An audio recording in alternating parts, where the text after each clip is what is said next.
Tonight, there are 4 quiet stories about money, patience, and the kind of success nobody notices while it is being built. They are not about looking rich. They are not about winning fast. They are about people who looked ordinary for years, made choices nobody respected, and waited long enough for the truth to reveal itself. You do not need to catch every word. Just let the stories move slowly in the background. And if you fall asleep before the end, that is exactly fine. Settle in, let the room get quiet, and we'll begin. You are 38. You have $487,000. Your friend earns the same salary. He has $20,000. The difference is not your job. The difference is not luck. The difference is one decision you made 20 years ago and the 20 years of being laughed at for it. This is your life, living with your parents for 20 years. You are 18.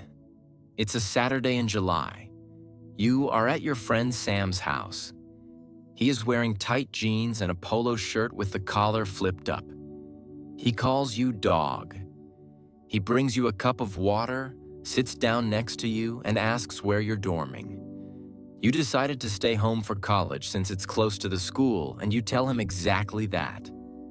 He snickers. He goes to his phone and texts the group chat that you aren't moving with them. The group chat explodes. Emojis, laughter, a baby bottle, a meme of a man being tucked into bed by his mom. One friend, Billy, says it's okay. You cheer up a little. You drive home in your dad's used 2011 Toyota Corolla. You reach for the radio before you remember it's been broken for 2 years. You roll down the windows instead. That night, you sit at the kitchen table. You do the math on a piece of paper. $8,000 a year, $700 a month. Invested for 20 years. The number is so large you read it twice, blinking. You fold the paper, shove it in a drawer, and forget about it. The next day, more messages. Mama's boy. You go to your mom hoping she has the money for school housing. She doesn't. You don't blame her. You see, for the first time, the ceiling she has been holding up your whole life with 2 hands. You go back to your room. The same room. The same glow-in-the-dark stars on the ceiling from when you were 9. You lie down. Your phone buzzes. The group chat is still going. Billy texts you privately. Ignore them, man. It's smart. You write back, yeah. You do not feel smart. You feel small. But you open the drawer again. You take out the paper. You read the number 1 more time. You don't understand compounding yet, not really. You just know the number is bigger than a house. You put it back. You do not know it yet, but this is the cheapest the decision will ever feel. The mockery is loud now. The math is quiet. In 20 years, they will trade places. The house is still the house. You are 20. It's a Wednesday in October 2008. The world is on fire and the news won't stop saying so. Words you've never heard before are on every channel. Subprime, foreclosure, Lehman. Your dad watches the TV at night with his jaw set, doing math you can't see. You're a sophomore. You commute. You eat breakfast across from your mother every morning. You pay for gas and your phone bill and nothing else, and you put the rest, every dollar of it, into the account you don't tell anyone about. The group chat goes quiet that fall. Then it goes strange. The kid who got the apartment with the granite counters loses his part-time job and can't make rent. His roommates can't cover him. By Christmas, the whole place dissolves. He posts a photo, half a joke, of his childhood bedroom with the caption, "Back home for a bit Lowell." 40 likes. Nobody says mama's boy now. Nobody says anything. One by one, they come back. The ones who got free. They move into their parents' basements with their tails down. Except now they're carrying a security deposit they never got back and 3 months of debt. They moved out to prove something and moved home with less than they left with. You didn't move anywhere. You're in the same room with the same stars on the ceiling.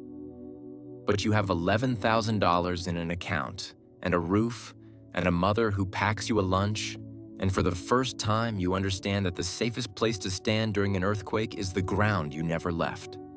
Sam doesn't come home. Sam doubles down. Sam keeps the apartment, takes a second job, posts about the grind. You admire it, a little. You also notice his eyes when he thinks no one's looking. That night, you open the drawer. You take out the paper. You don't add a number yet. You just look at the projection you wrote at 18, the one that made you blink, and for the first time it doesn't feel like a fantasy. It feels like a map. You do not know it yet, but the whole world just proved your point, and not one person in your life connected it to you. The house is still the house. You are 22. It's a Thursday in September, 2010. You graduated in May. You have a job now, entry level, badge on a lanyard, $41,000 a year. You still drive your dad's Corolla. The radio still doesn't work. Your phone is full of photos now. Everyone has Facebook. Everyone is posting their first apartments. IKEA shelves built crooked. A futon.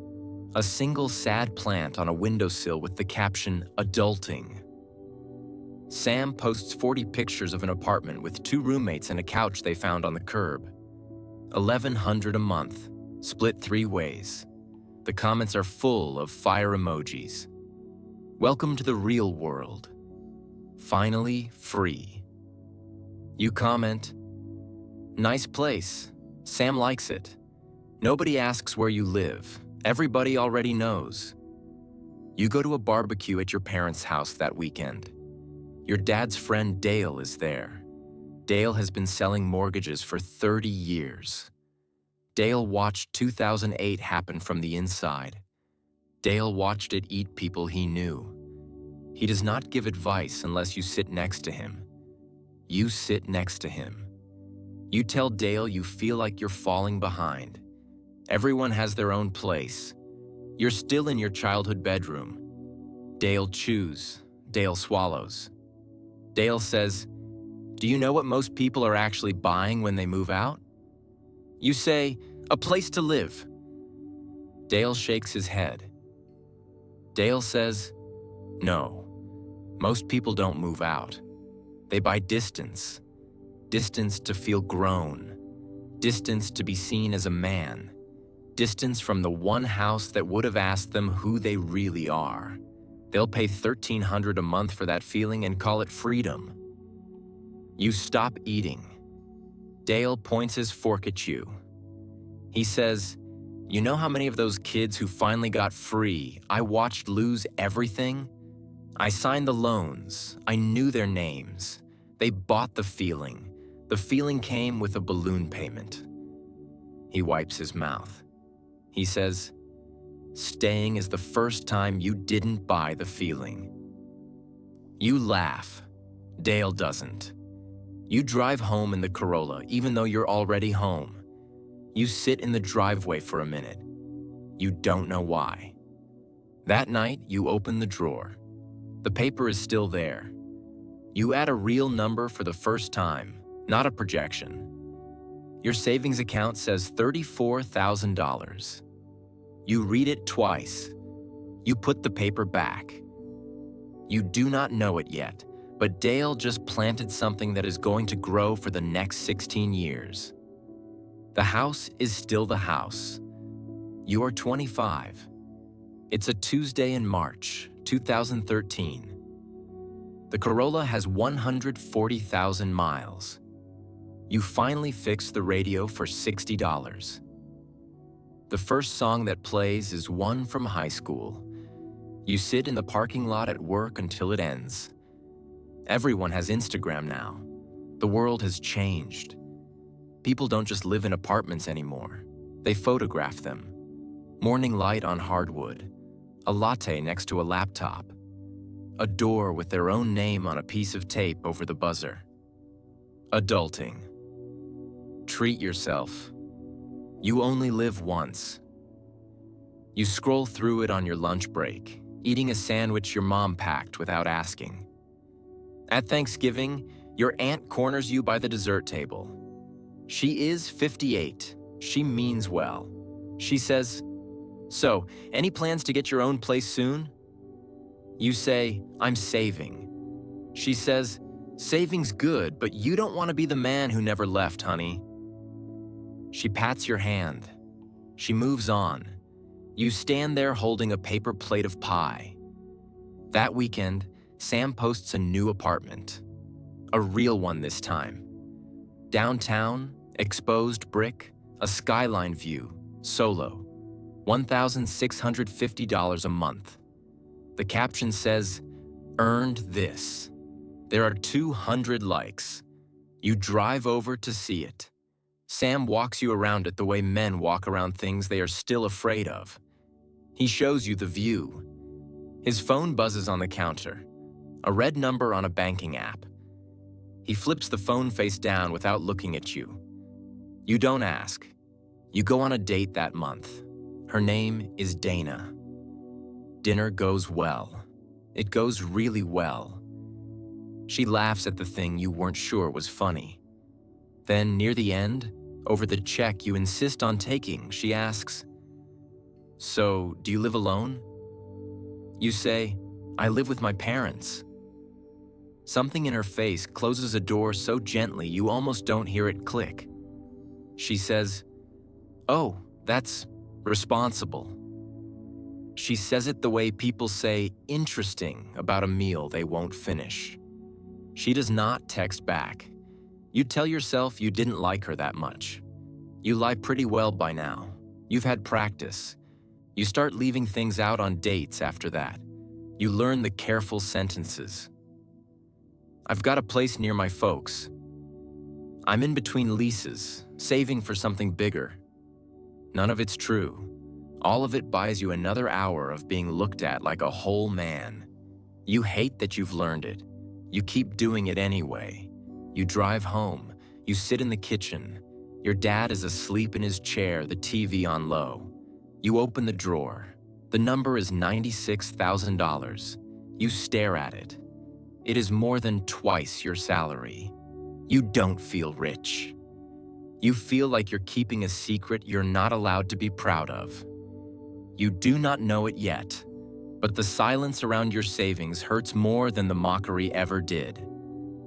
The house is still the house. You are 28.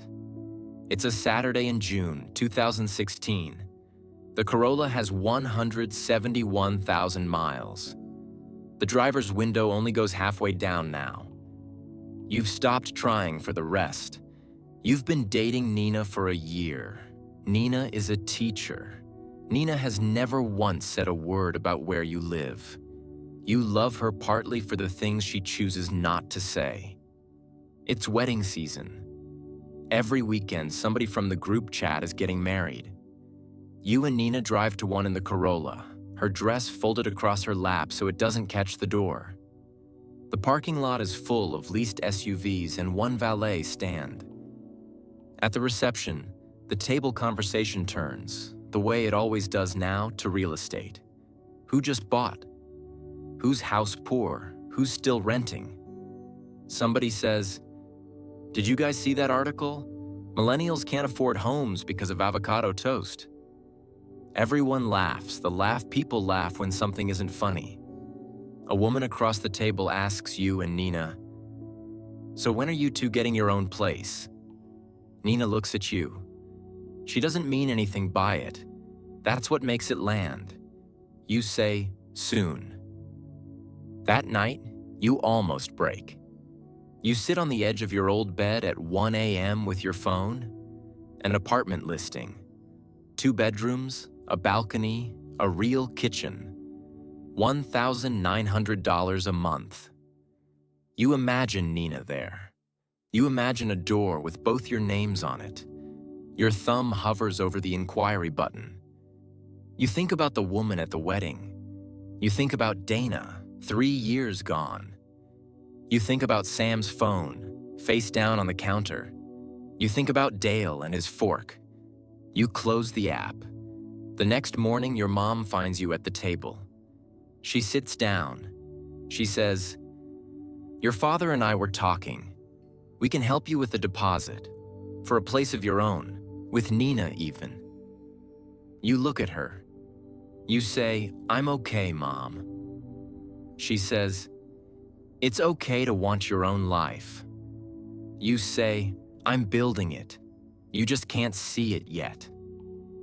She doesn't understand. She hugs you anyway. You open the drawer that night. The number is $170,000. You leave the paper on the counter instead of putting it back. You're not sure why. A text comes in from Nina. It says, "I'm not in a rush. I just want you to be happy. We have time." You read it 4 times. You do not know it yet. But this was the closest you ever came to spending it all just to feel normal. The house is still the house. You're 31. It's a Friday in August, 2019. The Corolla has 198,000 miles. You and Nina are engaged. She moved in. Yes, into your parents' house, into the room with the stars on the ceiling, and she laughed and said she loved them. Your parents adore her. The 4 of you eat dinner together most nights. You are paying off the wedding in cash. You go to get a haircut you've been getting for 9 years. The barber's name is Tony. Tony is 61. Tony talks the whole time the way good barbers do. He asks where you live. You tell him, a little embarrassed, that you still live with your parents, saving up, fiancé and all. Tony stops cutting. Tony looks at you in the mirror. Tony says, "How long?" You say, 13 years. Tony puts the scissors down. He turns your chair around so you're facing him. He says, "I lived with my mother until I was 35. Everybody in my neighborhood laughed at me, my own cousins. Tony the mama's boy. You know what I did with the rent I never paid?" He holds up 3 fingers. 3 houses. I rent 2 of them out. The 3rd one my mother died in, comfortable because I could afford the nurse. His eyes are wet. He says, "They were laughing me straight into money. They thought I was scared to leave. I wasn't scared, I was free." You don't say anything.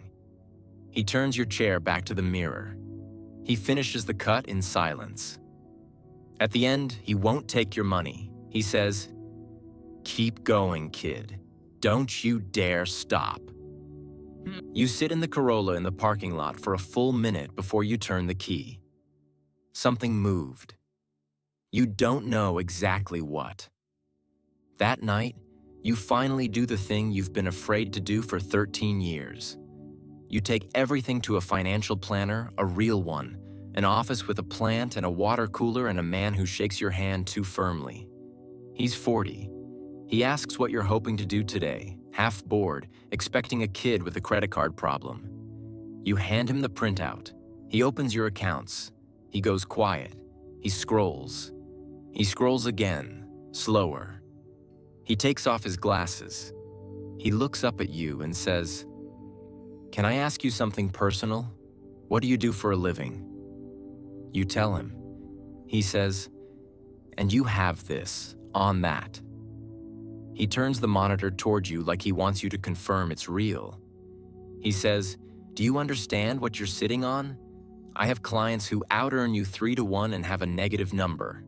You don't have a budget problem, you have a runway." He leans back. He says, "Most people spend their 30s digging out. You get to spend yours deciding. That's the rarest thing I see in this chair, and you have no idea you're holding it." You walk out into the parking lot and sit in the Corolla and don't turn the key.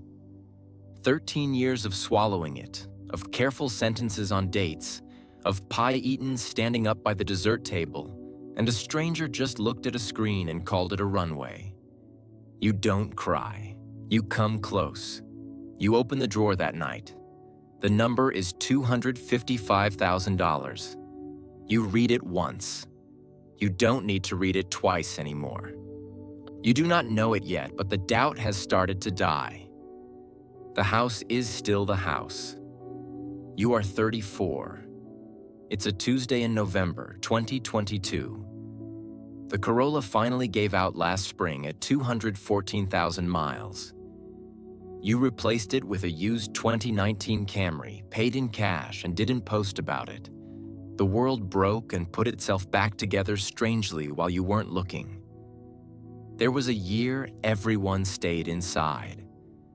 You spent it in a full house, your parents in the next room, Nina at the kitchen table grading papers, all of you cooking together, scared together, but together. Half the group chat spent that year alone in apartments they were paying full rent on, talking to nobody. Billy called you that winter just to hear a voice. He told you he hadn't said a sentence out loud in 4 days. Then the housing market went insane. Prices jumped 40%. Rent went up $300 a month in a single year. The same downtown apartments from Instagram now cost a fortune. Sam's loft rent went up. Sam's car payment didn't go away. Sam got a watch. Sam got a girlfriend with expensive taste. Sam's posts got shinier and quieter at the same time. In the middle of all of it, your dad clutched his arm at dinner and went gray. You drove him to the hospital in the Camry, ran 2 red lights, held his hand in the waiting room while your mother prayed in a chair. He's okay. A stent, a scare. But you were there. You were home. You were the one who got him there in 9 minutes because you never left. The nurse asked who drove him in. Your mother pointed at you and said, "Our son, he lives with us." She said it as if it were the proudest sentence she knew. 20 years of that word in other people's mouths had a hook in it. In hers, that night, it sounded like the reason he was alive. You sat in the hospital parking lot afterward and understood something for the first time in 16 years. The money was never the whole point. You bought the money, yes, but you also bought 16 years of dinners. You bought the sound of your parents in the next room. You bought being there at 6 a.m. with car keys when it counted. You bought time with 2 people who will not be here forever. Time the others traded away for a door with their name on it and a feeling that wore off in a month. That weekend, Sam called. Sam asked if he could borrow $3,000 just until next month. You said yes. You didn't ask what for. You already knew. You opened the drawer. The number is $352,000. You don't put the paper back. You leave it out for good. You realize finally, sitting in your childhood bedroom at 34, that you were never behind. You were never behind. You were just early, and nobody can tell the difference until the end. The house is still the house. You are 38. You have $487,000. It's a Thursday in April 2026. You and Nina are standing in an empty house. Your house, 3 bedrooms, a yard, good light in the kitchen. The realtor is talking, but you're not listening. You bought it, not financed to the throat. Bought it the way Tony bought his, the way you were always going to. A check that didn't shake the rest of your life loose. You still have a runway after. You have options. You have the one thing none of them have. The ability to walk away from anything that doesn't deserve you. That afternoon, Dale calls. Dale is 71 now, retired. He says, "Your father told me you bought a house, cash." You ask how he always knows.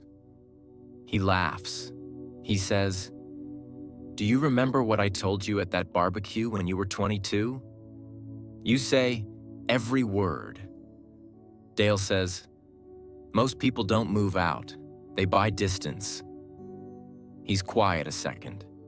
He says, "You were the only kid I ever said that to who actually listened. 20 years. You know what you did, son? You didn't save rent.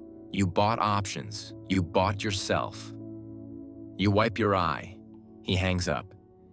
There's one more thing you do that week. You sit your parents down at their kitchen table, the same table where you did the math 20 years ago. You slide an envelope across it. Inside is a check that pays off the rest of their mortgage. The house that held you up your whole life, paid for, free and clear, by the kid they thought they were carrying. Your dad looks at the number. Your dad, who never cries, puts his hand over his mouth. Your mom says, "We were supposed to take care of you." You say you did, for 38 years. Now it's my turn. Nobody can eat the dessert after that. That night, your phone buzzes. A text from Sam. It says, "Hey, can we talk? I think I'm in trouble." You read it twice. You text back. You say, "Come over, new place, I'll send the address." Sam comes over at 9. Sam is 38 and looks 50. He sits on your new couch in your new living room and looks at it like a man looking at a country he was never let into. He says, "I owe about 90 grand. Rent went up, the car, the cards, the wedding, the divorce. I make what you make. I've made what you make for 15 years, and I have nothing." He puts his face in his hands. He says, "Everybody used to feel sorry for you, you know that? We actually felt sorry for you." He laughs, and it cracks in the middle. "How? Just tell me how. Be honest. Don't give me a number. Tell me the real thing." You think about Dale's fork. You think about Tony's 3 fingers in the mirror. You think about the kid posting his childhood bedroom with LOL. You think about your dad's hand over his mouth. You say, "I stopped buying distance. Everybody around us spent 20 years paying every month to look like an adult. I spent 20 years quietly being one in a room nobody respected. That's the whole secret. I just stayed long enough for the math to catch up to the mockery." Sam doesn't understand. Not really. Not yet. But he nods. And you make him coffee. And for the first time in 20 years, he's the one sitting in the smaller chair. You don't enjoy it. You're surprised by how much you don't enjoy it. You drive him home. He still rents. You park outside his building and watch him go in. Then you drive back to your own house, the one nobody can take. And you sit in the driveway for 1 minute the way you've done your whole life. You think about all of them. Sam, Dana, the aunt by the dessert table, the woman at the wedding, the group chat with the baby bottle emoji, Billy alone in his apartment, Tony, Dale, your mother holding up the ceiling with 2 hands. They all saw a kid who never left home. You saw the question. The question was never, "When are you going to move out?" The question was, "Who are you when nobody's watching, and nobody's clapping, and everybody's laughing?" You answered it for 20 years, one quiet Tuesday at a time. Maybe you're the person who stayed and let the math catch up. Maybe you're the one lying awake right now, secretly wondering if you left too soon for the wrong reasons, to impress the wrong people. Maybe you're Sam. Either way, there's a question waiting at your kitchen table.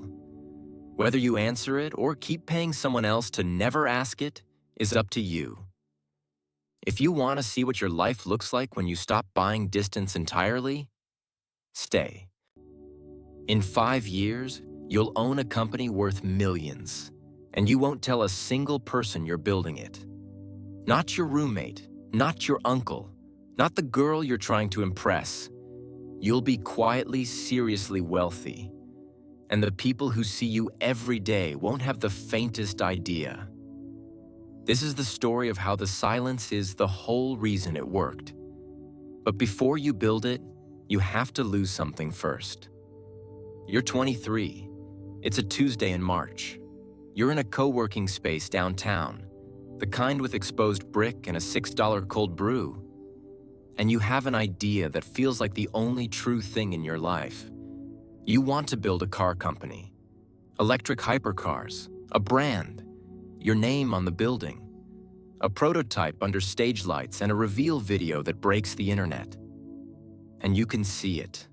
The dark room, the curtain dropping, 400 phones lifting at once to film the silhouette.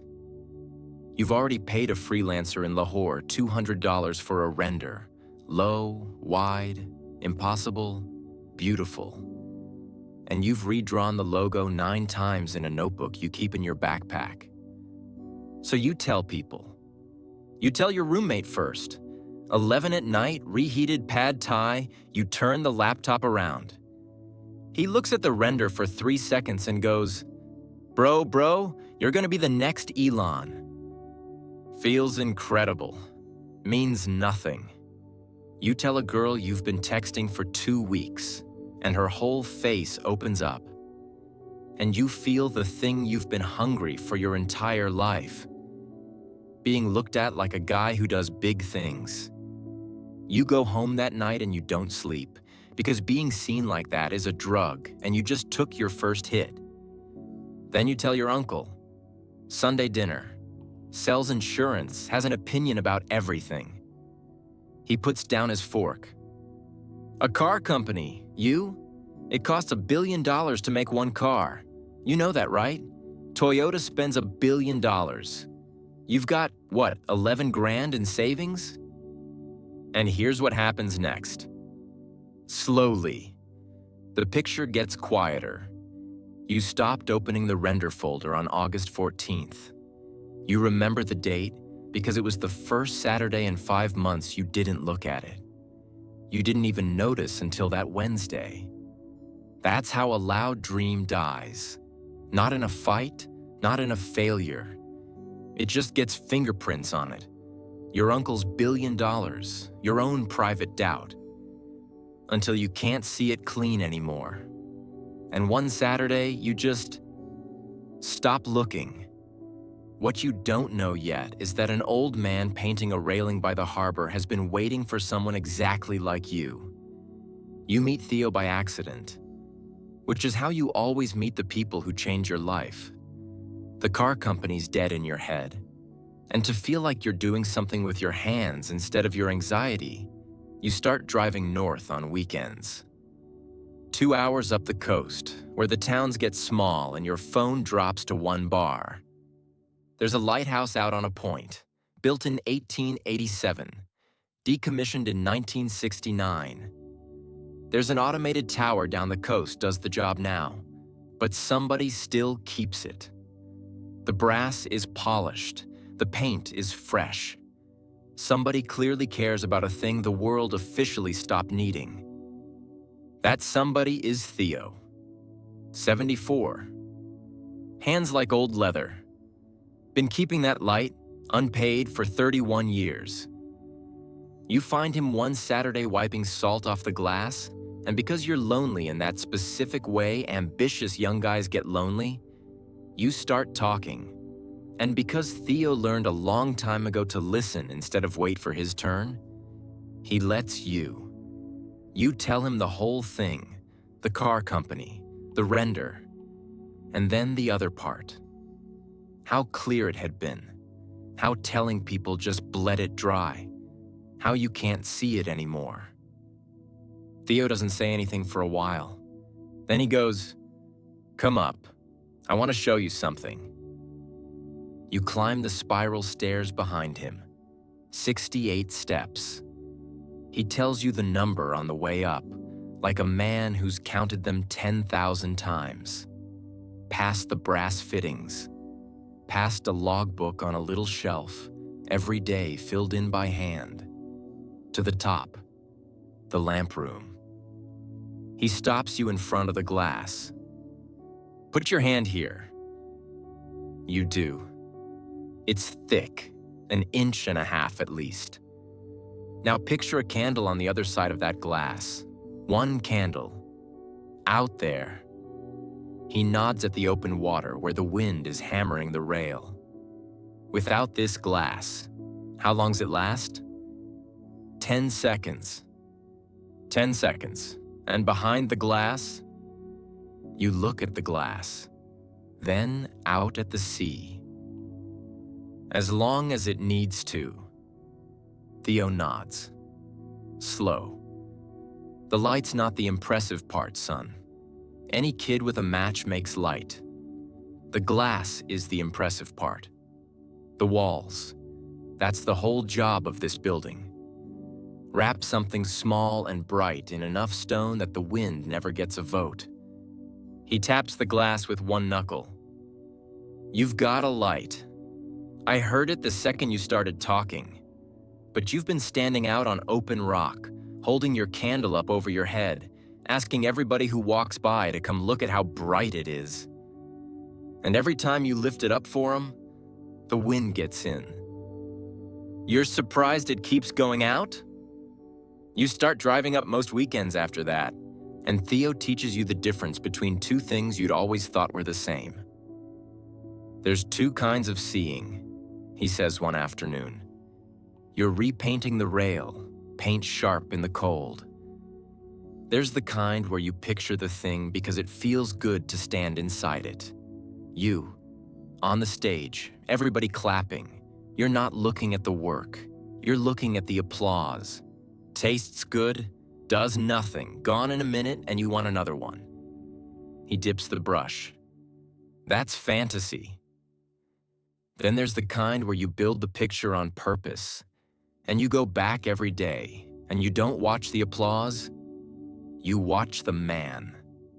How's he spend his Tuesday? What's he know that you don't know yet? What boring things he'd done 1,000 times that you haven't done once? He sets the brush down. That's not candy. That's a blueprint. And the difference between the two is simple. A fantasy's about being seen. A vision's about being ready. And something in your chest turns over. Because the stage, the phones, the curtain, you realize, standing there with a paintbrush, in your entire picture of that car company, you never once imagined building a car. You imagined the reveal of the car.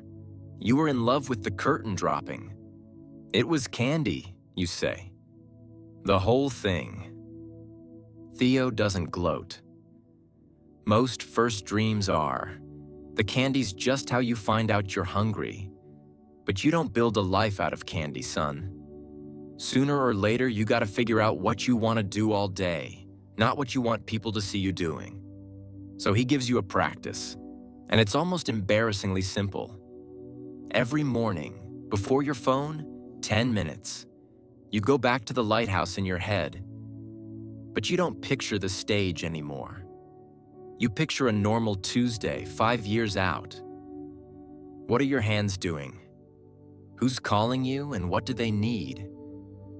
What problem do you solve so well that people quietly depend on you and never think to say thanks? And you watch the man who lives that Tuesday, and then you go spend your actual day trying to make one decision the way he'd make it. And you tell no one. For how long, you ask? Until it's lit, Theo says. You don't ring the town bell about a lighthouse you're still building. You ring it when the light's turning and ships can see it. Until then, mouth shut, hands moving. Silence isn't shyness, son. It's the glass. You almost argue, because everything in 2026 tells you to do the opposite. Build in public, post the journey, document the grind. You know a guy, 47,000 followers, who posts every single day about the startup he's building.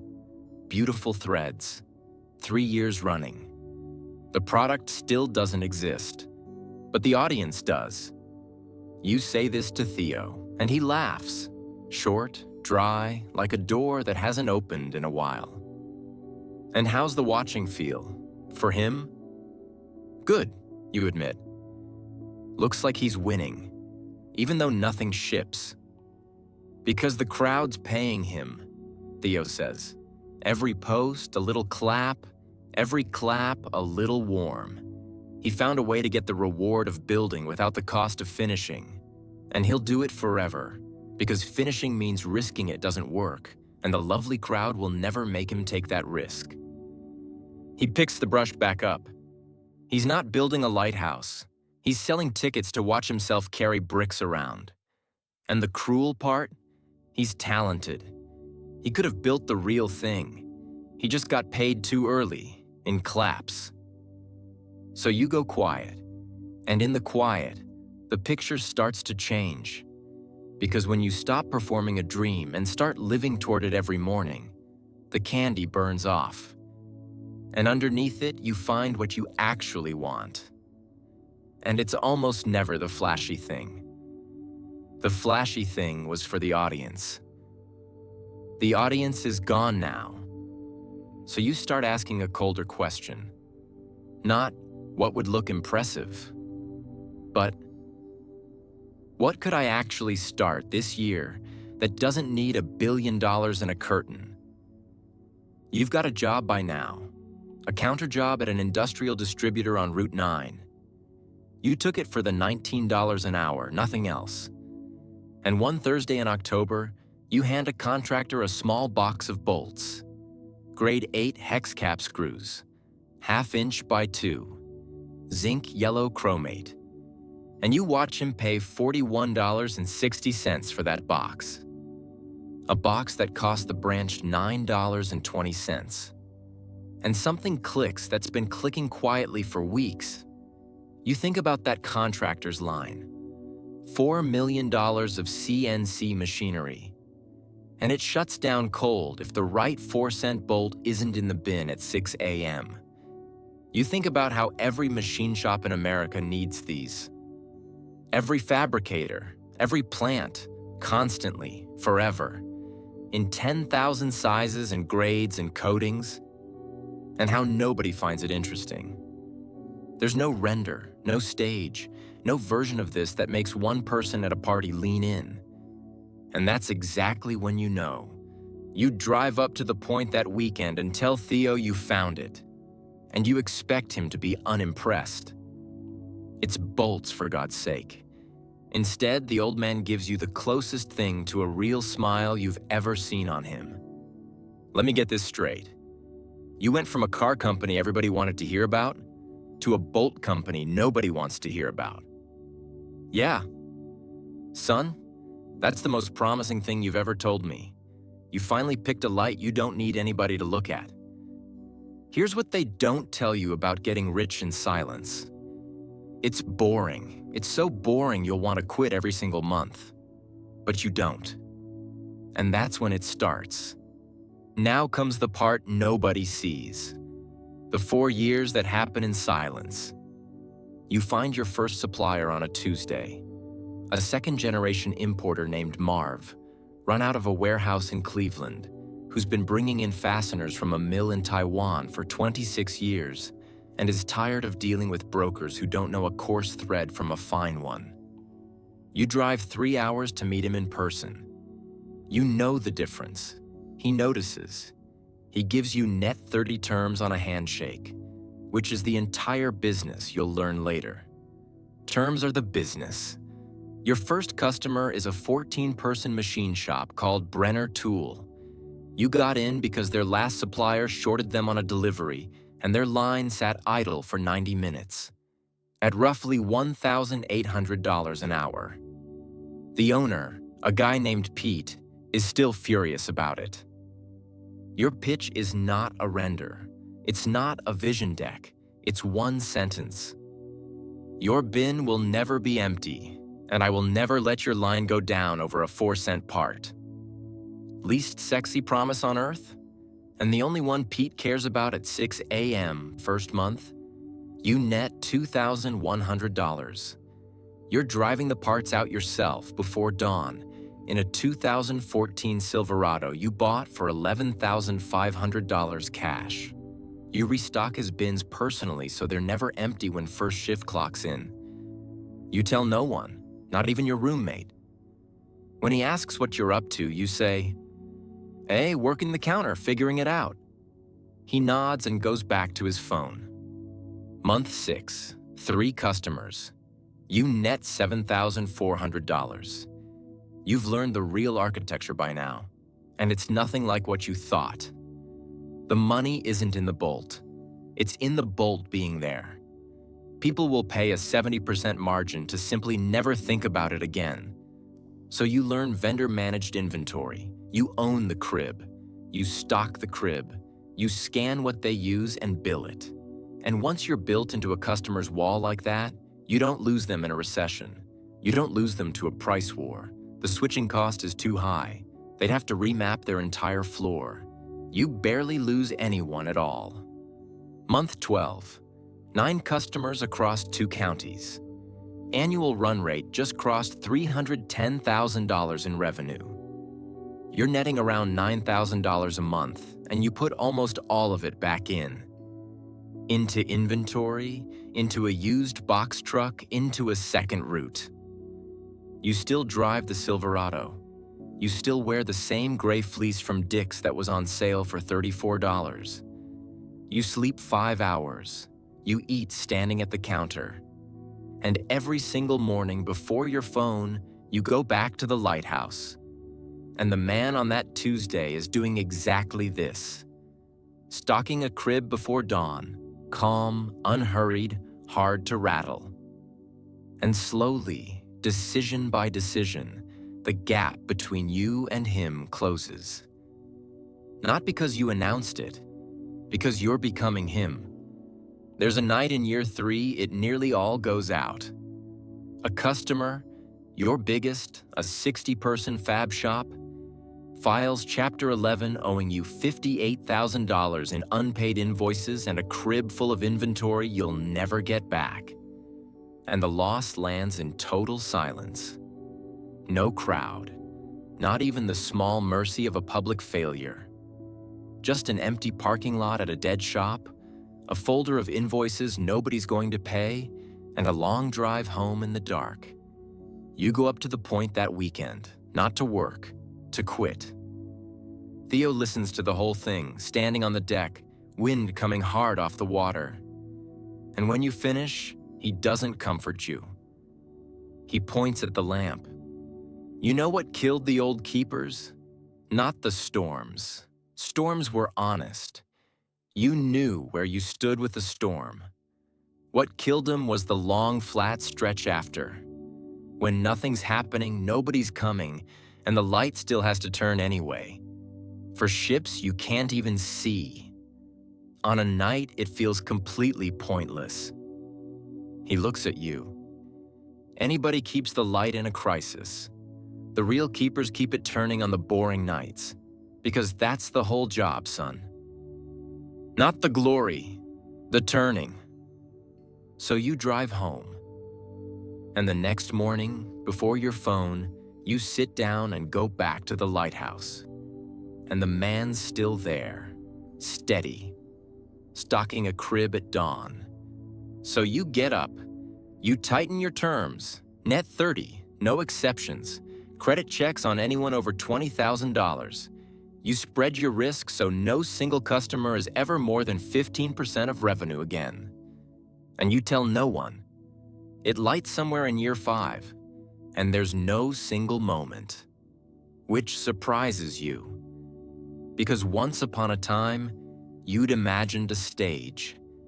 Instead, it comes the way real things come. Slow, and then all at once. 9 customers become 31. 1 truck becomes a fleet of 4, running VMI routes before dawn across 3 states. You bring on 6 people, including Pete from Brenner Tool, who sold his shop and now runs your largest territory, and who genuinely likes Mondays. Annual revenue crosses $4.2 million. Net margin sits around 22%. You own the building now. A plain 12,000 square foot warehouse in an industrial park off the interstate that not one human being has ever photographed for any reason. And one Tuesday, you realize the company ran an entire week without you putting out a single fire. It just turned quiet. For customers who depend on you completely and couldn't even tell you exactly what it is you do. And the money is the strangest part of all. Because it's real now. It's serious.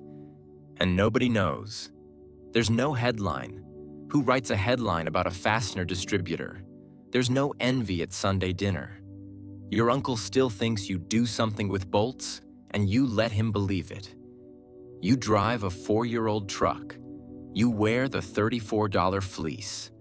And you are, without anyone ever deciding to call it this, quietly, seriously wealthy. And the quiet isn't an accident. It isn't a sad consolation prize. The quiet is the whole design. The boring business doesn't just make the money. The boring is the glass. It's what keeps anyone from looking close enough to compete, to envy, to get in the way. There's no app coming to disrupt a bolt bin. There's no competitor who's going to out-innovate the crib is always full. You picked the one kind of light nobody bothers to watch. And you got rich precisely because nobody was watching. You disappeared on purpose. And you got rich in the disappearing. There's a moment, late in that 5th year, that tells you it all worked. You're at a wedding, a college friend's. And across the room is the girl. The one you'd been texting at 23. The one whose face opened up when you showed her the render. She's making conversation, polite. She asks what you ended up doing. I'm in industrial supply, you say. Distribution, fasteners mostly. You watch her do the math in real time. The 4-year-old truck in the lot, the off-the-rack suit, the word fasteners. And she files you. Gently. Somewhere under comfortable. Didn't quite do the big thing. She smiles and drifts toward someone with a better story. She has no idea she just stood across from the most successful person at that wedding. And the wild part? You feel nothing but relief. Because the moment someone underestimates you, they stop watching you. And the moment they stop watching you, the wind can't get in. That little dismissal at the wedding is worth more to you than 400 phones in the air ever would have been. You drive up to the point that weekend to tell Theo about it. But Theo's gone. Not dramatically. There's no tragedy waiting at the top of the 68 stairs. There's a younger man up in the lamp room wiping salt off the glass. He tells you the old keeper passed in February. Peaceful, in his sleep, and left instructions that the light be kept up. He trained me, the young guy says. Made me promise I'd keep it turning, even when it feels pointless. He shrugs. Weird thing to make a guy promise. No, you say. And you can't say much more for a second. It's not. You stand in that lamp room a long time, hand on the 1.5-inch glass, looking at the lamp the old man polished into his 70s for a coast that officially stopped needing it. And you finally understand the thing he was trying to hand you the whole time. The vision never built the company. There was no magic in it. 5 years of picturing a Tuesday in your head never stocked a single crib, never made a single sale, never moved a single dollar. That's not what it did. What the vision did, the only thing it ever did, and it was everything, was build you. That flashy car company dream you started with, that was never the destination. That was the bait. The thing that got you to start visualizing it all, And once you were doing it every morning, once you were watching the man's ordinary Tuesday instead of his stage, the picture quietly corrected you.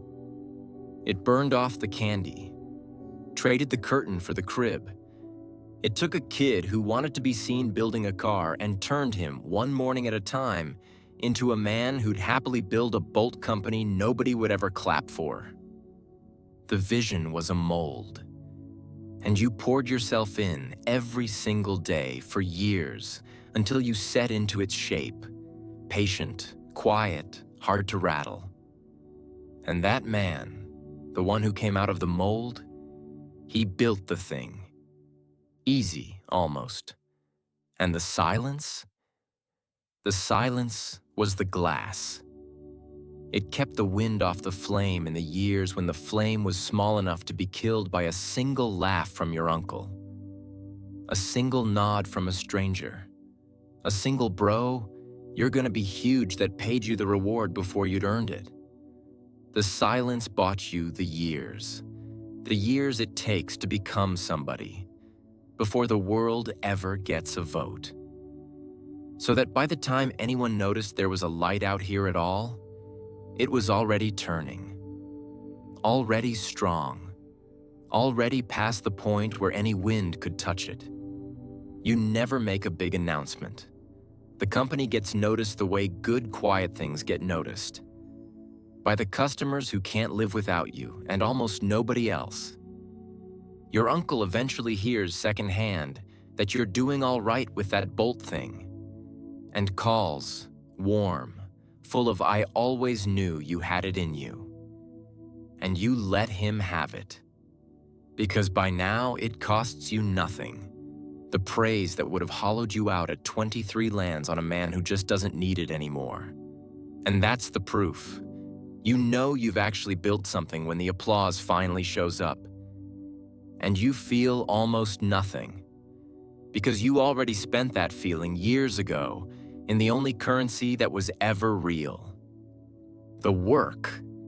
You still keep the practice. Every morning before your phone, 10 minutes, back to the lighthouse. Not the bolt company. That one's built. That one's turning. A new light. Further out. For ships you can't see yet. And you don't tell anyone what it is. You learned that. You keep the glass up. You keep your hands moving. You keep it turning on the pointless nights. You're not famous. Almost nobody knows your name. And you have never, in your entire life, been happier. You used to think you were hiding. You weren't. Every time you didn't say it out loud, the idea got louder inside you. That's what Theo meant. A lighthouse doesn't yell. It just burns. The vision didn't build the company. The vision built the keeper. The keeper built the light. And the best part, the part the kid with the render could never have understood, is that almost nobody ever knew the light was there at all. You are worth $650 million. And right now, you are standing at a hardware store counter, counting out 37 cents for a box of nails. A quarter, a dime, 2 pennies. Not because you need to, not because money is tight, but because if you ever stop acting like an ordinary man, someone might finally notice what you own. That sounds impossible until you understand the rule you learned 30 years ago. The richest man in the room is not always the one everyone looks at. Sometimes he is the one they forget before he reaches the door. It is 1950. There is no public scoreboard for men like you. No clean ranking. No easy way for the world to add up the farms, mineral rights, laundries, bonds, and companies hidden behind other companies. So you can be the wealthiest man for 200 miles in any direction and still walk out of this door as nobody at all. The question is how. The stranger question is why you would want to. To answer both, you have to go back 30 years to $4.17 in a coffee tin, and the morning you noticed a woman getting paid for doing absolutely nothing. Rewind. 1920. You are 28. There is $4.17 folded inside a coffee tin with a red paper label on a shelf above a sink with one cold tap. That is everything you own that isn't on your body. You're a roughneck on a wildcat rig in the East Texas brush. $5.50 on a good day. Nothing on a day it rains and the lease turns to black mud. Your boots are cracked across the toe and you've patched them with a strip of inner tube because new boots are $4 and new boots are not happening. Here's the trap, and nobody warns you about it because nobody around you can see it either. Your whole life is already drawn out in front of you like a rail line. You pull pipe until your back goes. Then you do something easier for less money.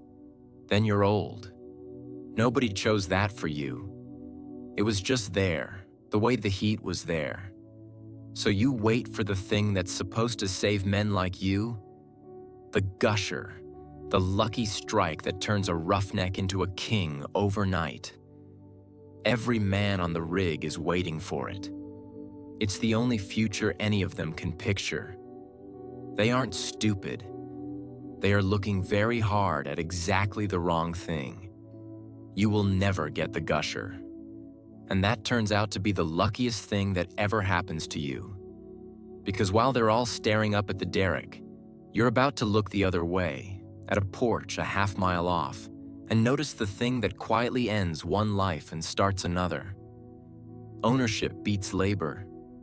There's a widow who owns the land your rig stands on.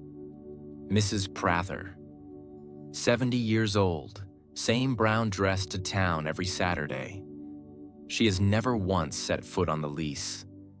And every month, a man in a clean shirt drives out and hands her a check. You see it by accident, walking the fence at the end of a shift. She's holding the check up to the light, and you hear her say, plain as day, "This more than last month." And the man says, "Well's flowing good, ma'am." She did nothing. Broke nothing, lifted nothing, ruined no part of her body. She owns the dirt. And for owning the dirt, she gets a slice of everything that comes up out of it, forever, while you destroy your hands for $5.50 a day standing on top of it. Every other man on that rig wants the same one thing. Find the oil. Be the one whose drill hits it. Be the hero of the strike everyone talks about in the bunkhouse. You stand at that fence and you want something smaller and stranger, and it reorganizes your entire life around a single question.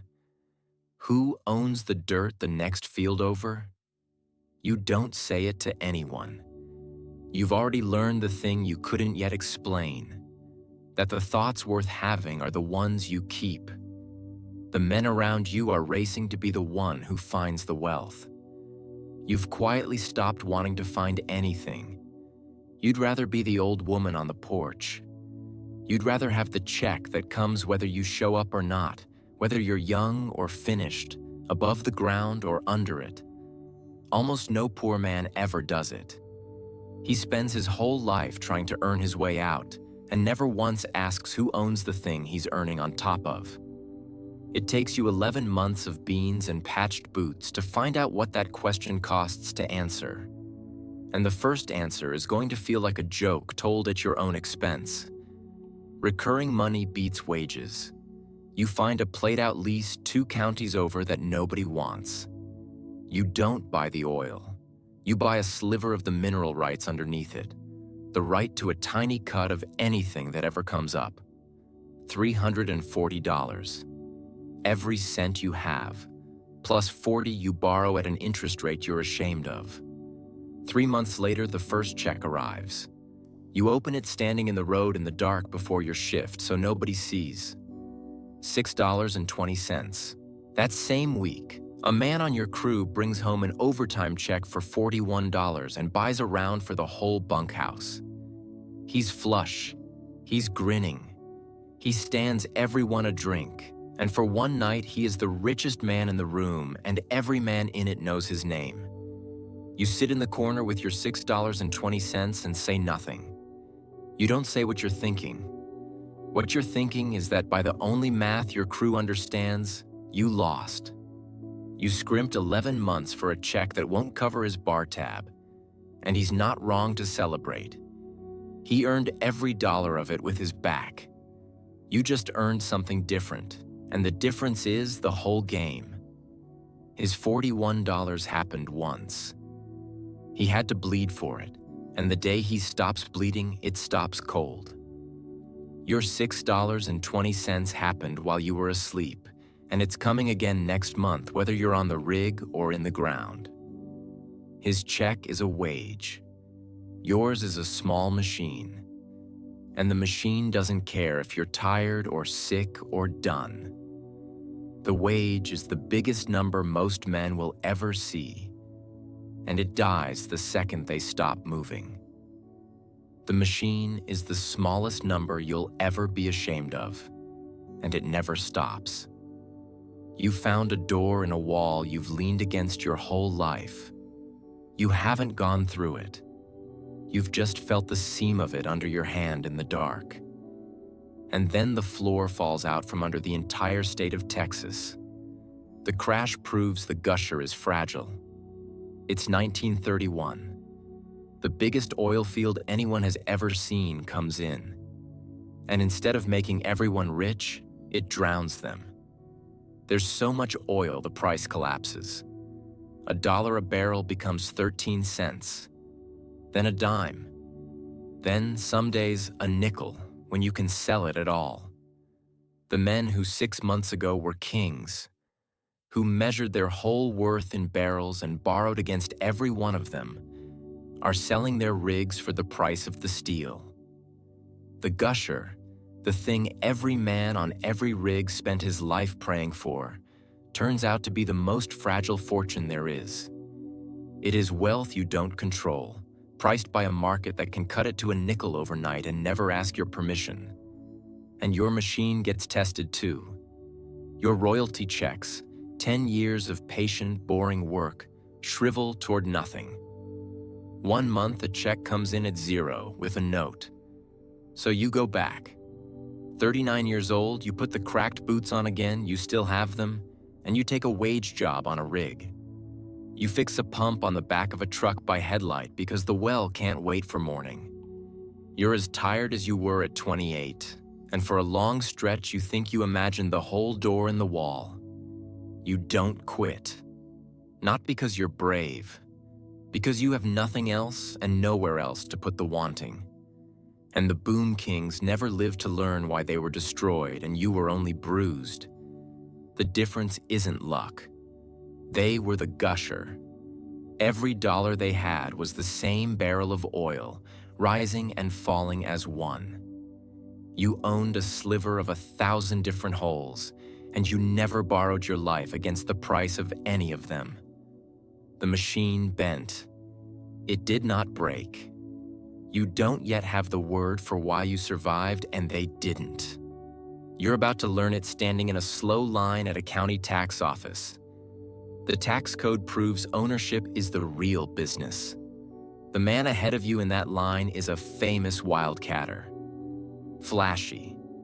Chased the biggest gushers, drilled deep and loud, bought a Cadillac the week a well came in. The crash took him to the studs. And here's the part that rearranges your head while you stand there waiting. He had the oil. More oil than you will ever own in your life. And the oil is exactly what killed him, because he'd borrowed money against every barrel, and the barrels are suddenly worth a dime. He chased the thing your whole crew prayed for. He caught it, and it ate him alive. He had the gusher. You had something he never once thought was worth having. Standing in that line, you finally understand what it is. It's one line in the tax code. The government will pay you to own a hole in the ground. Not to dig it, to own it. Every year you get to deduct a fat slice of whatever that well earns, tax-free, long after you've already made your money back. 27.5 cents on every dollar. sheltered, basically forever, just for being the one whose name is on the dirt. The law doesn't reward the man who breaks his back over the well. It rewards the man who owns it. And it lands on you all at once. What you've been doing for 10 years without ever having the words for it. You are not in the oil business. The oil business is the thing that just bankrupted the man in front of you.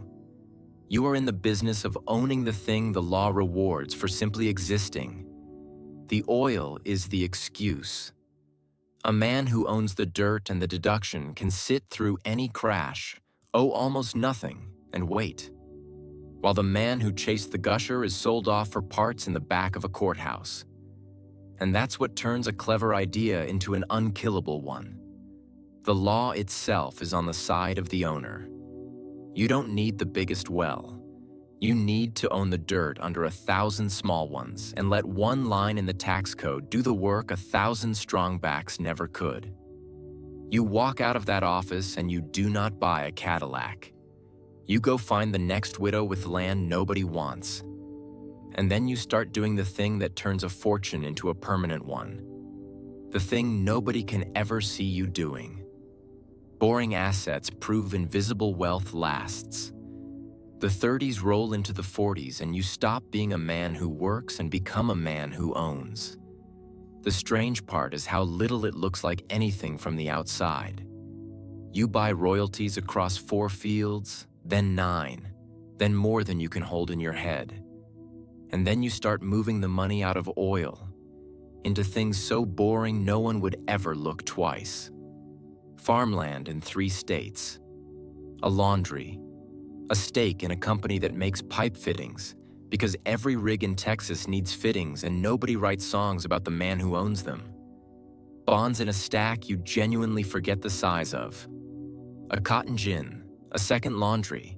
There's a ladder here, and the rungs aren't measured in dollars. They're measured in how far your hands get from the dirt. In 1920, you stand in the mud and the money comes from your back. By 1935, you sign a paper and it comes from a stranger's back.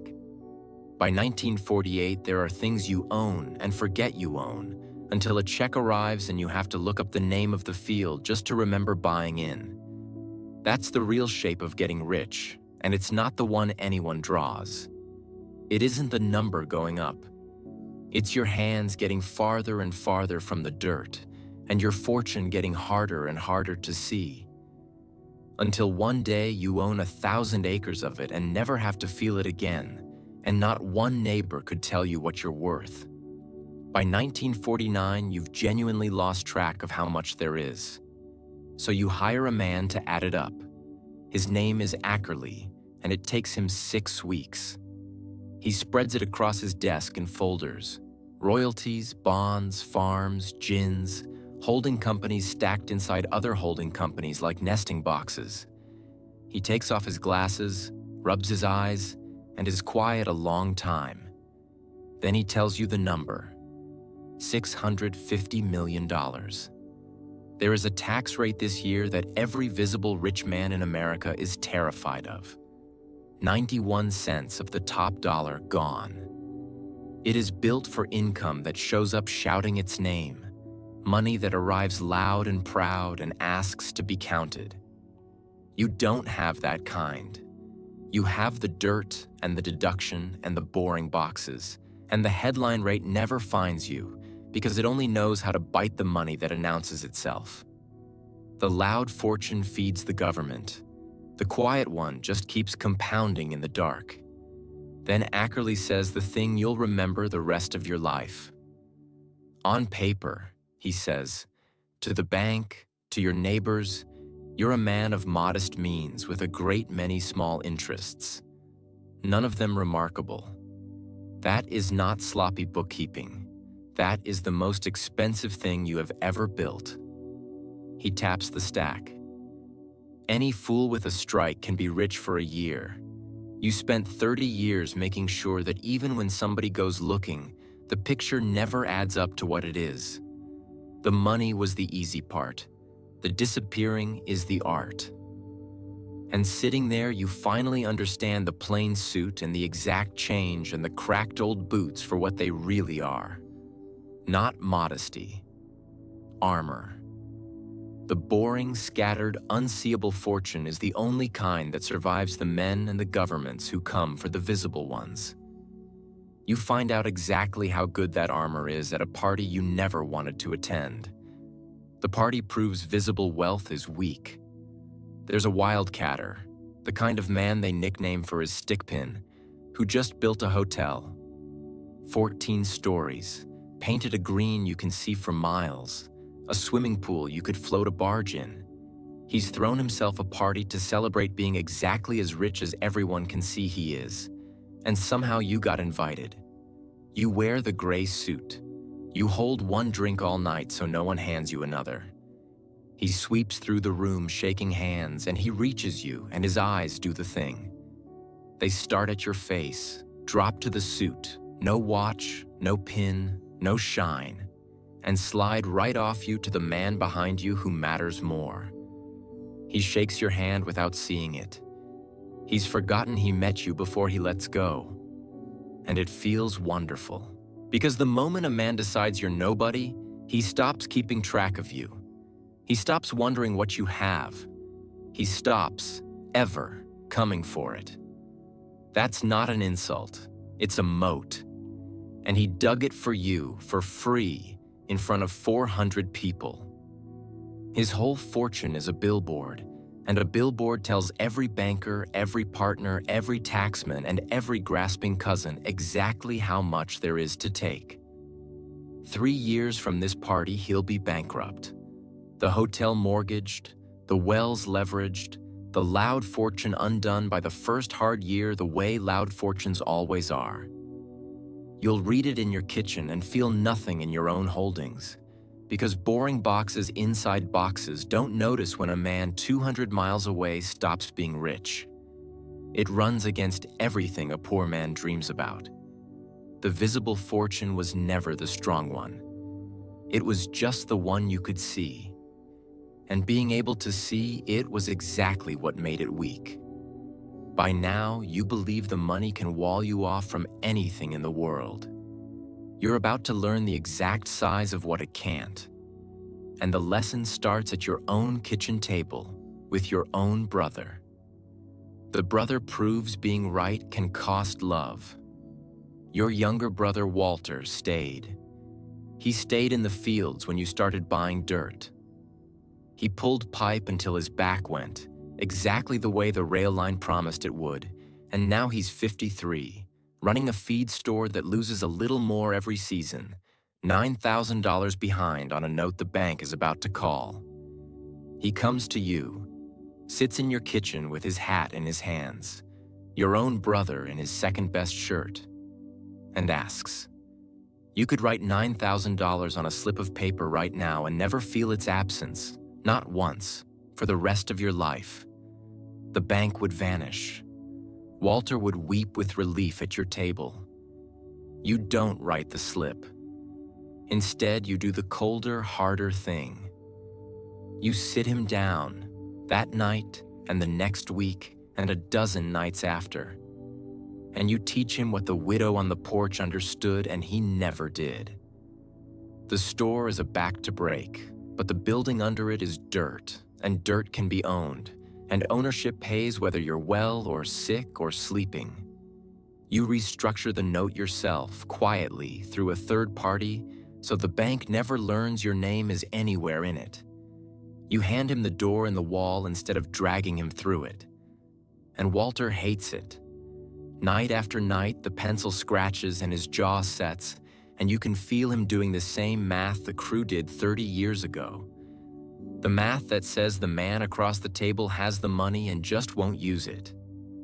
One night he sets the pencil down, looks at you across the same kind of kitchen table you both grew up at and says, "You'd rather give a man homework than help him." He puts on his hat and goes home. He's not entirely wrong. You don't say what you're thinking, which is that a check fixes a month and a skill fixes a life. And you know which one you'd want if you were him, and you know he doesn't want it tonight and may never want it. You're right. The store survives. The building is his. And being right costs you your brother by inches over years. He never sits easy at your table again. Everything you learned, own it, don't earn it, build the slow thing, was true. It saved the store. And it could not save the one thing you actually wanted, which was him across the table, easy with you, the way it was before there was any money at all. You told yourself refusing the easy way was the kindest thing you could do with all of it. Then came the summer that proved how small even being right really is. Polio proves money cannot buy control. First, a small thing, almost a joke. You decide you want some of the fortune in gold, bars in a vault, the oldest safe thing there is. Ackerley laughs, not unkindly. You can't. It's been a federal crime to own gold bullion since 1933. On this one thing, the richest man in 3 states and the poorest man in the county top out at exactly the same place. $100 in coins, no more. $650 million. And here's a wall it simply cannot climb. You file it away as a curiosity. It will not stay a curiosity. Because that summer, the wall the money can't climb turns out to be the only one that ever mattered. It's 1950. Polio season. It comes every year now, like the heat. The pools close, the picture shows go dark, the mothers keep the children indoors. And this year it will reach into the tens of thousands of homes across the country, rich house and poor house alike, taking them almost at random, and the doctors can only count the children, not stop them. This summer it takes Walter's youngest, your niece, 9 years old, the one who calls you by a name only she uses, wading in a creek one Tuesday, couldn't stand up out of it on Wednesday. You drive to the hospital with $650 million, and in that corridor it is worth nothing. There is no vaccine. There won't be one for 5 more years. A man named Salk is working on it right now, somewhere far from here, and it will come, and it will be one of the great deliverances of the century, and it will arrive 5 years too late for this child. You can't buy it forward. You can't buy what doesn't exist yet. You offer the doctor anything. Specialists, a wing if he wants a wing. And he tells you the plain truth the money has spent 30 years hiding from you. There is nothing to buy. You sit in that corridor next to the brother you wouldn't write the check for, and the two of you are finally exactly equal. In the only way that has ever mattered, which is that neither of you can do a single thing. And you understand what those 30 years were quietly trying to teach you, and what you kept refusing to learn. It was never the number. The most powerful man in the whole country sat through 4 terms in a chair he couldn't rise from, struck down by the same thing that has her in that bed, and all the power and all the money on earth never once got him out of it. Ownership beats labor, and recurring beats wages, and the boring fortune outlasts the loud one. Every word of it is true, and none of it buys you a body that won't fail or a season that won't come. The number is just what you count when you're afraid to count anything else. She lives, not whole. There are braces and a long bad year and a leg that never quite comes all the way back. But one afternoon that fall, you watch her take 11 steps across Walter's front room between 2 chairs, and Walter is crying, and you're standing in the doorway in the gray suit, and nobody in that room is thinking about money, least of all you. And standing there, you finally understand the only thing the fortune was ever really for. And it's the one thing that will never, ever fit inside a folder on Ackerley's desk. So, you are standing at a hardware store counter, counting out 37 cents for a box of nails. The boy slides them across. That do it for you? It does. You carry them out to a truck that's 11 years old and runs fine. You drive home past the bank where your name appears on nothing, past the feed store your brother owns the dirt beneath, past a green hotel 2 counties over that you happen to know is 1 bad year from the auction block. At home, on a shelf above the sink, there's still a coffee tin with a red paper label, faded almost to white. There's no money in it. There hasn't been for 30 years. You keep it because it's the one thing in your life that knows what you actually are, and it has never told anyone, and it never will. The fortune was always the easy part. The disappearing was the art. And you got so good at it that the only people who will ever know the size of what you built are the ones who don't care about the size at all.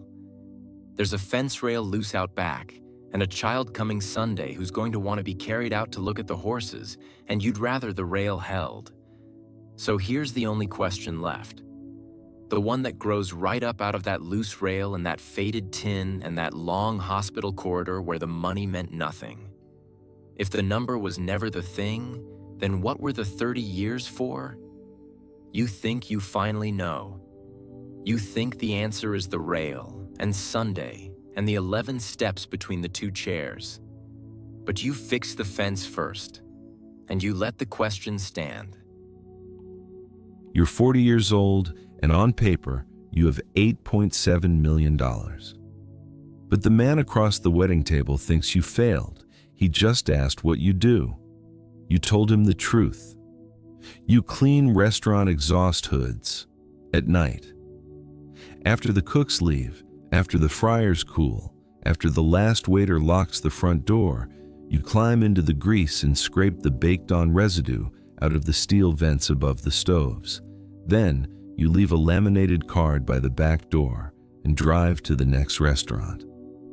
And the second you say that out loud, his face changes, not enough to be rude, just enough to tell you he has already placed you beneath him. To him, you sound like a man who never made it. But here's what he will never understand. You do not own a cleaning company. You own the one filthy deadline every restaurant is legally terrified to miss. And that ugly little difference is why everyone at this table spent 10 years trying to look successful, while you spent 10 years becoming free. But that is the end of the story. The story starts 10 years earlier. When you are 30 years old, rent is due in 4 days, and there is $183.40 in your checking account. The math does not fit. And the business idea that might save you is so embarrassing you almost don't write it down. There was no catastrophe. That's almost the worst part. You didn't crash. You just slowly arrived here, one reasonable decision at a time. And now, it's a weekday morning and your alarm has been going for 12 minutes, and you're staring at a crack in the ceiling because getting up means the day starts. Your phone lights up. Payment failed. The gym, $31.99, declined. You haven't been in 5 months. And the thing that lands hardest isn't the embarrassment. It's the flicker of relief. One less thing pretending you're a person still on the way up. Here's how 30 became a verdict instead of a number. At 22, you took the job with benefits because everyone said to. At 26, your boss promised the next step and told you to be patient, so you were patient. At 29, the company froze everything, and the next step stopped getting mentioned. And now the person who approves your time off is 26 years old and says, let's circle back in meetings.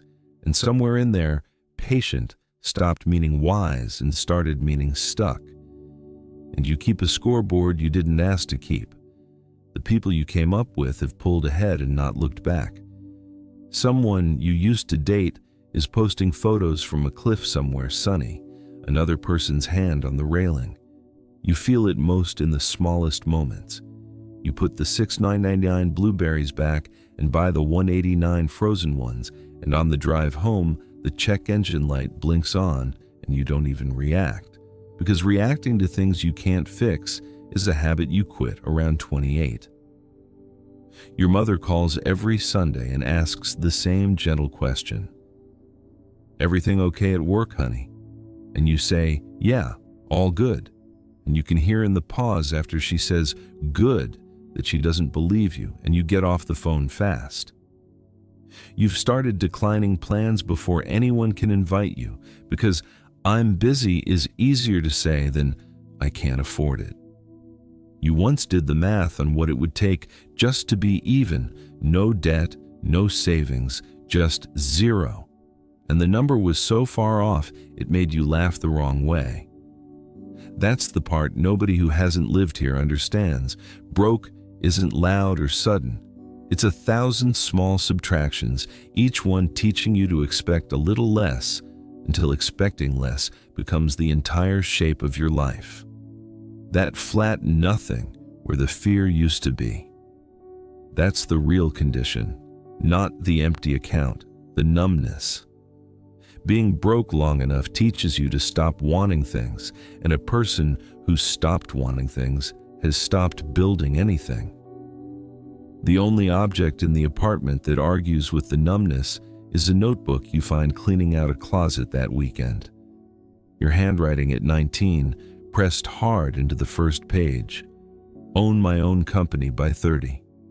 You laugh out loud, alone, because it's the funniest and saddest thing you've ever read. You're 30. You have 183 hours. You blew it. Then you stop laughing, and instead of putting it back in the box, you set it on the kitchen counter. That's the only thing you do. We'll come back to it. 4 days later, because you're broke enough to say yes to anything, a guy you barely know offers you $150 cash for one night of work. Wear clothes you'll throw away. The job is scraping baked-on grease out of the steel exhaust hood over a restaurant's stoves and the duct running up from it through the roof. For 4 hours, you're on a ladder and then flat on your back inside a metal box that smells like a fryer died, black sludge in your hair. People went to school for careers, you keep thinking.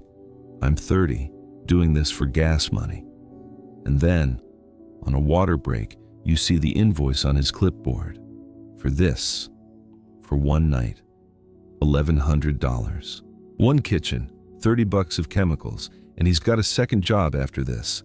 So you ask the only question that matters: how often does a place like this need it? And the answer rearranges something frozen in your chest. As often as the kitchen cooks hard enough to be dangerous.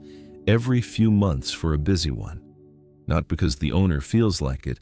Grease over an open flame is fuel, and the fire code, the insurance company, and the inspector will not let a working kitchen ignore it. The demand isn't a sales pitch, it's the law of the building. And then you notice the card taped by the back door, where no one ever looks. Service date, next due date, a company's name at the bottom.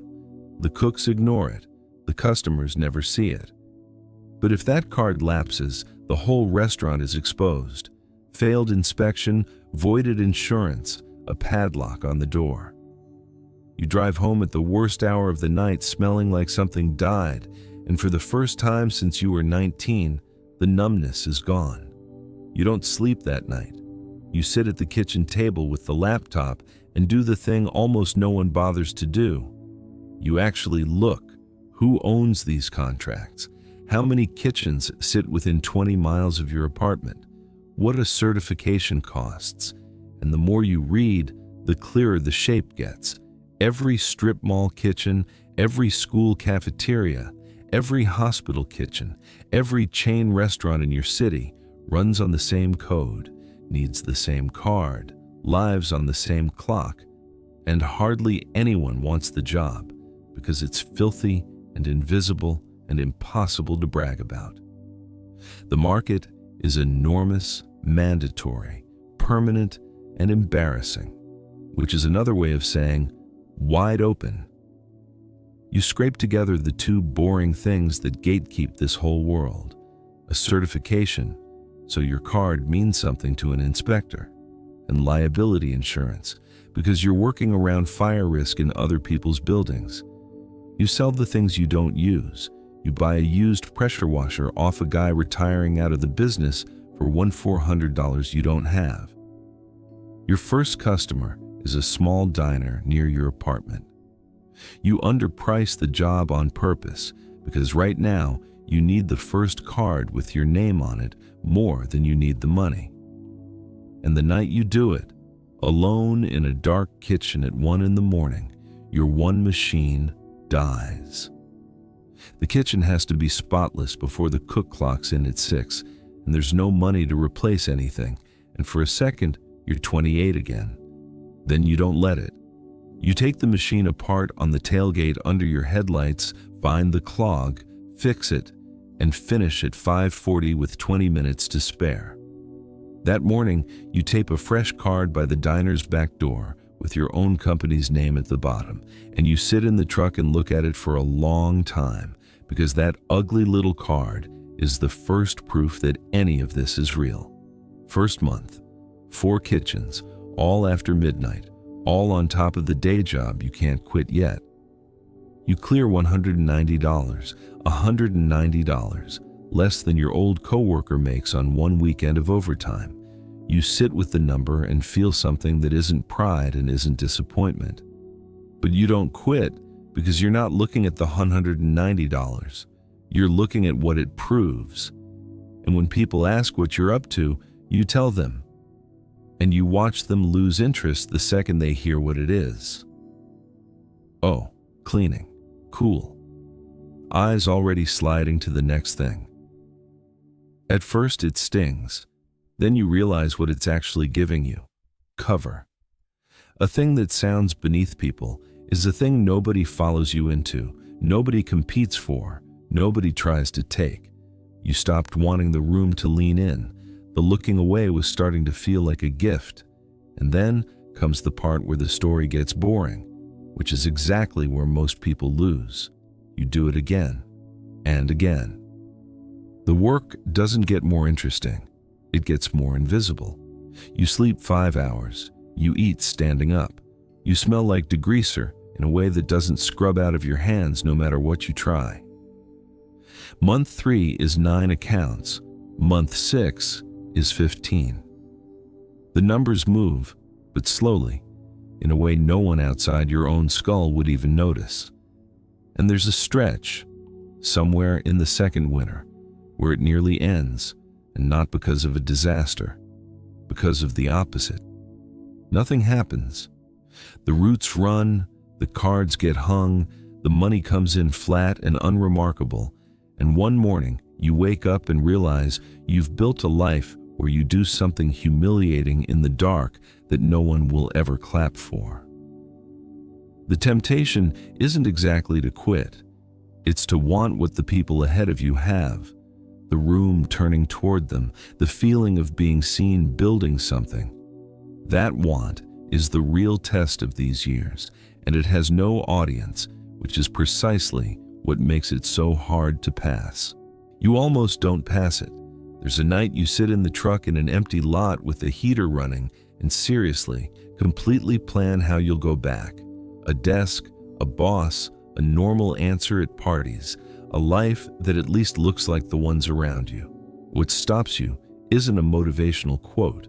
It's that when you get home, the notebook is still on the counter, the kid's handwriting. You blew the deadline, you're 32, and the company is small and ugly and no one's heard of it. But it exists. And the 19-year-old who wrote that line would not believe his luck. So you get up the next morning and you don't quit. You keep your head down through the years that look like nothing, because you've started to understand the secret those boring years are hiding. This is when the gap is opening. It just hasn't surfaced yet. Somewhere in the second year, you figure out the thing that turns a job into a fortune, and it has nothing to do with grease. You lose an account to a guy who's $40 cheaper. It stings until you watch what happens next. The cheaper guy no-shows, the kitchen fails an inspection, and they come crawling back, and this time you charge more and they pay it gratefully. And the whole thing flips in your head. You were never selling clean steel. Anyone can scrape a hood. What you're actually selling is that the inspector, the insurer, and the fire marshal all simply go away. The restaurant doesn't want a cleaner. It wants to stop worrying. So you stop selling the cleaning and start selling the worry. A calendar nobody has to remember, a card that's always current, paperwork that's never a problem. The money was never in the grease. It's in the deadline. A legally required, can't skip it, comes around again deadline that the customer is too scared to miss and too busy to handle. That's the architecture. And here's the part that makes it bulletproof. The demand doesn't flinch. A recession doesn't turn off the fryers. A downturn doesn't repeal the fire code. When money gets tight, a restaurant will cut its marketing, trim its staff, shorten its hours, but it cannot cut the inspection that keeps its doors legally open, because the alternative isn't saving a few $100s, it's losing the entire business. You've planted yourself on the one line item a struggling owner is least able to cancel. Everyone else's revenue rises and falls with the mood of the market. Yours just keeps coming, deadline after deadline, in good years and bad, like rent, because it essentially is rent. It also builds a wall no competitor can climb, because the wall isn't made of price, it's made of fear. Nobody fires a vendor they trust to save $60 when one missed due date can close their doors. Your accounts stop leaving the way normal cleaning accounts leave. The thing the 19-year-old wanted, something that couldn't be taken from him. You just built it out of the most boring material on earth, other people's deadlines. Once you see the architecture, you can't stop seeing it. The same kitchen that legally needs its hood cleaned also needs its grease traps pumped on a schedule, and its fire extinguishers inspected and tagged every year, and its exit and emergency lights tested, and its suppression system certified. 5 separate deadlines the owner dreads, 5 vendors, 5 invoices, 5 things to forget. So you become the one who makes all 5 disappear. 1 call, 1 calendar. An account worth $1,400 a year quietly becomes worth $6,000, and it never leaves, because leaving now means resolving 5 problems at once. Then you climb. You land your first school district, a dozen cafeteria kitchens on one contract, every one of them bound by the same code, every one a due date that repeats forever whether the budget is good that year or not. Then a hospital, then a regional restaurant group. Then you stop waiting for accounts to come to you and start buying them. The old operators are everywhere once you know to look. One truck, a spiral notebook, a body that's tired, a phone full of customers they've served for 20 years and never once raised the price on. They're sitting on recurring contracts they never learned to scale, and most of them just want out. So you buy them. The first route cost you $38,000 for a book of 40 accounts. You make it back in 14 months and keep the accounts forever. You buy the book of the man who handed you that first $150 night the year he retires, and you put your name at the bottom of every card he ever hung. And the two of you shake on it, each feeling like you got the better end. You hire your first real employee, then your third, then your sixth. And you learn the thing that actually prints money at scale, which isn't glamorous either: route density. Get enough accounts close enough together, and one truck can hit 8 kitchens in a night instead of 3, and the math underneath the whole company quietly doubles without a single new customer. Hood cleaning was never the business, it was the first rung. The business is the ladder, and the patience to climb it, one unglamorous rung at a time, is the part almost no one else has the stomach for. By year 10, the company is doing $2.4 million in annual revenue. The margins aren't flashy, but they're steady. And they're steady for a reason that took you years to fully appreciate. The contracts renew because the deadlines renew. A kitchen doesn't get to decide it's done needing to be compliant. So the revenue doesn't bounce around with the economy. It just shows up quarter after quarter on a clock the law sets. And a business like that doesn't get valued like a job. it gets valued like a machine. Your accountant has done books for small businesses for 19 years. Restaurant owners with receipts in shoeboxes, contractors who can't read their own ledgers. She does not impress easily. She's been doing your taxes for 3 years, and one afternoon she sets down her pen, looks at the full picture spread across the table, and says the thing that finally puts a number on what you built. "I don't think you understand what you actually own," she says. She turns the folder around so you can see the tally she's made and reads it off line by line. 214 restaurants, 31 school kitchens, 9 hospital cafeterias, 47 grease trap contracts, 312 extinguisher tags. She taps the page. Every one of these has a due date. Everyone is paying you to make that deadline disappear. She looks up. You don't own a cleaning company.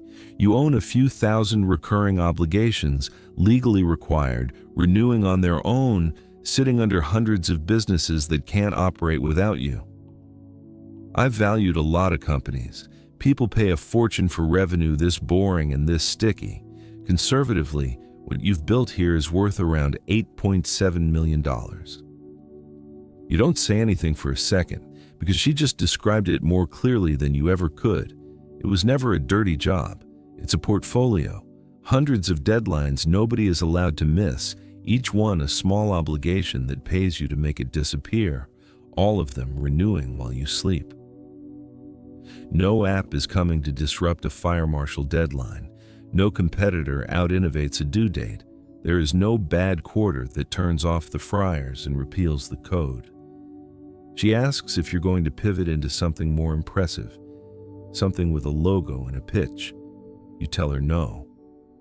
She nods like she expected that and doesn't fully get it. What she doesn't see is that impressive was the whole trap you escaped at 30, which is how you end up back at this wedding 10 years after the 183. Someone from your old life, a coworker who lapped you a decade ago and never thought about it again, asks what you do now.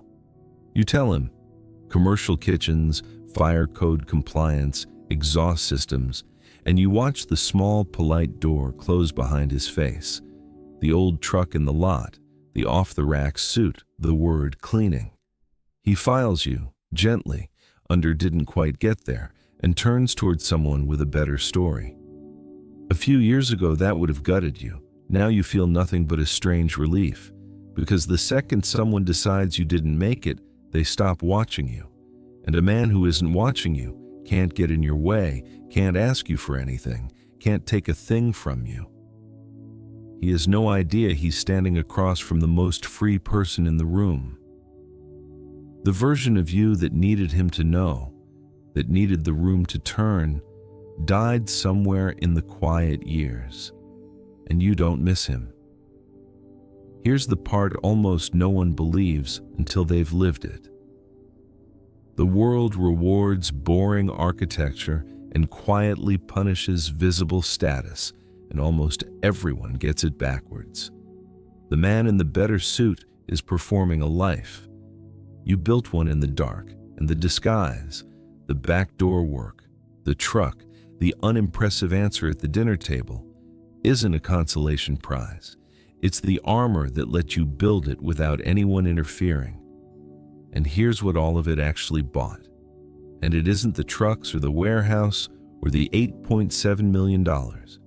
Your father gets sick the way fathers eventually do, and you close your laptop and you go, for as long as it takes, because the business runs without you standing over it, and the money doesn't stop when you do. You sit in the hospital for 2 weeks and then 2 more, and not once do you check whether you can afford to be there. Because the answer stopped being a question years ago. There's a man down the hall doing it the hard way, stepping out every couple of hours to take work calls in the stairwell, apologizing to a sick parent and an impatient boss in the same breath, because his life costs too much to pause even for this.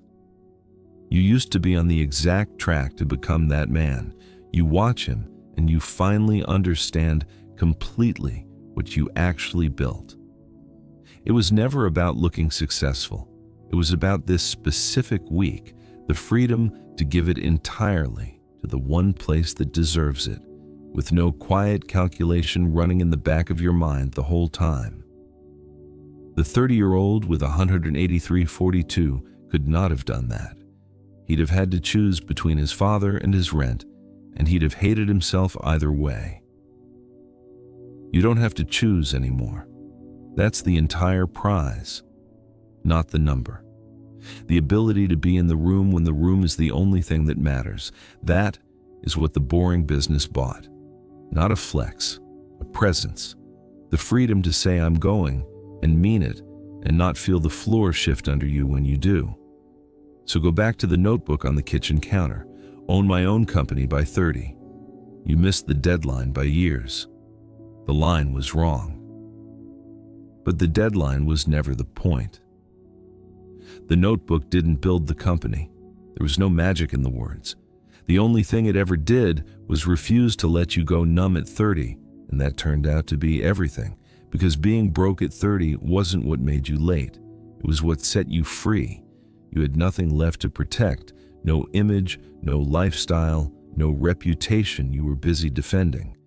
And a person with nothing left to protect can finally do the slow, boring, slightly disgusting thing that everyone still guarding a reputation is too proud to touch. Everyone you came up with chased the version of success that sounds good out loud. You built the one that sounds bad, and 10 years later, the math quietly settled the difference, and no one even saw it happen. You have a notebook somewhere too, maybe a real one, maybe just a thing you wanted before you got reasonable. The deadline on it has almost certainly passed. It doesn't matter. You open it again at 40, own my own company by 30. You missed it. But downstairs, your father is alive and you're here for it. The business is running without you. The card by the back door still has your name on it. Maybe the dream was never a deadline. Maybe it was just the thing that kept you from going numb.